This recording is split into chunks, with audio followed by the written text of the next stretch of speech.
అంటే zero count ఉన్నా కూడా ప్రెగ్నెన్సీ అనేది కలుగుతుందా అనేది ఒక డౌట్ అనమాట. మంచి ప్రశ్న. ఎందుకంటే అసలు పురుషుడుగా ఉన్నవాడికి కౌంట్ జీరో ఉండడం ఏంటి? ఇది అనుమానం ఉంటుంది ఎవరికైనా. ఒక పురుషుడిగా ఎదిగాడు, అతను పెళ్లి చేసుకున్నాడు, చక్కటి వైవాహిక జీవితం ఆస్వాదిస్తున్నాడు, కానీ పిల్లలు కావాలని కోరుకుంటే అతని స్పర్మ్ కౌంట్ జీరో అని చెప్తే ఒక్కసారిగా షాక్ తింటారండి, దాన్ని నమ్మలేరు.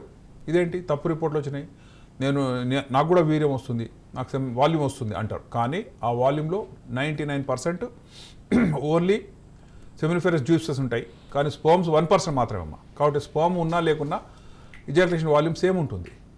ఎలా తెలిసింది స్పర్మ్స్ లేవని? అంటే మైక్రోస్కోప్ ద్వారా చూస్తే అప్పుడు మాత్రమే తెలుస్తుంది. కాబట్టి ఎవరైనా సరే నాకు చుక్కలు బాగా వచ్చినాయి కాబట్టి నాకు బాగా స్పర్మ్ కౌంట్ ఉందని కాదు. అంటే దీనికి సంబంధించి ఎంత వయసు ఉన్న వాళ్ళకి ఈ విధంగా బయటపడుతుంది అంటారు, స్పర్మ్ కౌంట్ ఉందా లేదా అనేది? అది ఒకసారి ఇజాక్యులేషన్ స్టార్ట్ అయ్యి వీర్యం వస్తున్న ఎవరైనా చెక్ చేసుకోవచ్చు. అయితే జనరల్గా 13-14 ఇయర్స్కి వీర్యం వస్తుంటుంది. ఆ టైంలో ఎవరు చేయరండి, ఎందుకంటే మ్యారేజ్ అయిన తర్వాత 1 or 2 years వాళ్ళు వెయిట్ చేస్తారు, న్యాచురల్ ప్రెగ్నెన్సీ వస్తుందని ఆశపడతారు. 85% కపుల్లో నార్మల్గా ప్రెగ్నెన్సీ వచ్చేస్తుందండి, ఏ టెస్టులు లేకుండానే ఇంట్లో ప్రెగ్నెన్సీ వచ్చింది, they will enjoy that good news. కానీ మిగతా 15%లో లేదు. అందులో సగం మంది లేడీస్లో ప్రాబ్లం ఉంటుంది, మిగతా 7.5%లో పురుషుల్లో ఉంటుంది. పురుషుల్లో చెక్ చేస్తే కౌంట్ జీరో అని వచ్చింది అనుకోండి, అది ఒక్కసారిగా ఒక పిడుగు లాంటి వార్త అండి. ఏమైందో చూద్దాం. పురుషుడు యొక్క స్పర్మ్, అతని క్రోమోజోమ్స్ 2 ఉంటాయండి, సెక్స్ క్రోమోజోమ్స్ అని. మనకు 46 క్రోమోజోమ్స్ ఉన్నాయి స్త్రీలకైనా పురుషులకైనా. అందులో 44 ఆటోజోమ్స్ అంటాం. ఆటోజోమ్స్ అంటే మనము హార్ట్ ఎలా తయారు కావాలి, స్ప్లీన్ ఎలా ఉంది, లివర్ ఎలా ఉంది, కిడ్నీ ఎలా ఉంది, అవి పనిచేయడానికి 46 క్రోమోజోమ్స్ ఉన్నాయి. ప్రత్యుత్పత్తి వ్యవస్థలో 2 మాత్రం ఉంటాయండి.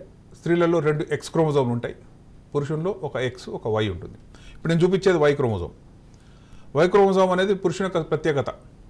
అందులో వీర్యకణాల ఉత్పత్తికి అతని మగతాన్ని నిలిపేటువంటి జీన్స్ ఉన్నాయి. ఇక్కడ చూద్దాం, పైన పీ ఆమ్ అని ఉంటుంది, షార్ట్ ఆమ్ అండి.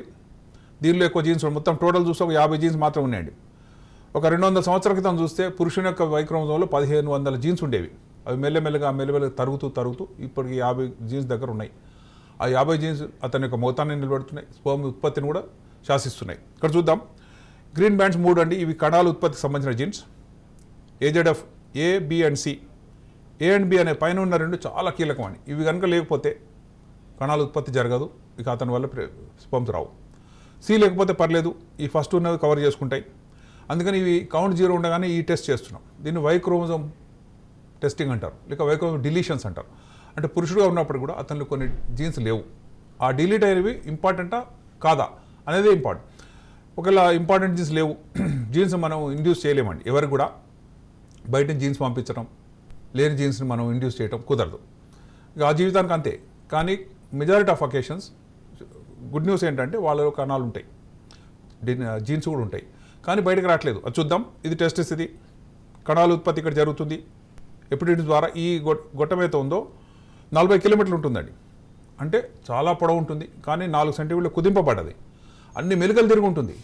ఎందుకంటే ఆ వెళ్తున్న ప్రతి సెకండ్లో కూడా మెచ్యూర్ అవుతూనే ఉంటుంది. కాబట్టి ఎపిడిడిమిస్ అనేది శరీరం మొత్తంలో ఎక్కడ ఎక్కువ బ్లడ్ ఫ్లో ఉంది పర్ గ్రామ్ ఆఫ్ టిష్యూ అని చూస్తే కొంతమంది బ్రెయిన్ అంటారండి, కొంతమంది హార్ట్ అంటారండి, కొంతమంది ఇంకేమైనా అనొచ్చు. కానీ ఈ ఎపిడిడిమిస్ కేవలం ఈ 3-4 సెంటీమీటర్ల ఎపిడిడిమిస్లో హయ్యెస్ట్ బ్లడ్ ఫ్లో ఉంది.